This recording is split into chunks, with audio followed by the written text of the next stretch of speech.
El 1970, un avió anglès que viatjava de Manchester a Barcelona va perdre la seva posició i va acabar estavellant-se contra el Montseny. Van perdre la vida 113 persones. Això ara ja és molt difícil que torni a passar. Voleu saber per què? Va, que us ho explico.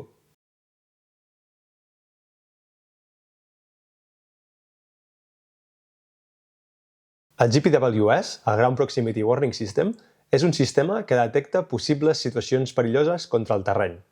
Si detecta una possible col·lisió, ens avisa amb una alarma sonora i visual. El mode bàsic té 5 funcions. Us dic quines són i com són les alarmes que salten. Velocitat vertical de descens excessiva. Sink rate. Pull up. Terreny acostant-se massa ràpid. Terrain. Pull up. Pèrdua d'altitud en l'enlairament o en un aterratge frustrat. Don't sink. Altitud baixa sense tenir la configuració d'aterratge. Too low. Gear. Descens excessiu per sota de la pendent de planeig. Flight slope. Com veieu, aquests avisos són per quan el problema ja és una mica massa extrem. I la maniobra per evitar-ho al terreny llavors també és bastant extrema.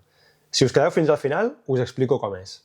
Per suavitzar el problema, des de ja fa uns anys, molts avions comercials porten una versió millorada del sistema. És l'Enhanced GPWS, una versió millorada amb una base de dades de terreny que compara en tot moment amb la posició de l'avió. Si detecta, comparant aquesta posició, que xocarem contra una muntanya, ens avisa amb més antelació.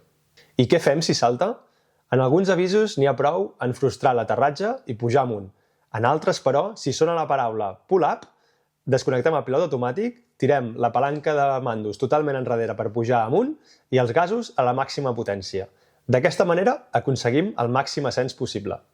Aquest és un dels memory items que tenim a l'avió, uns procediments que hem de saber de memòria per aplicar ràpidament en cas de necessitat. Voleu saber els altres? Si és així, deixeu-me un sí als comentaris i si arribem a 100 us faig el vídeo. Adeu!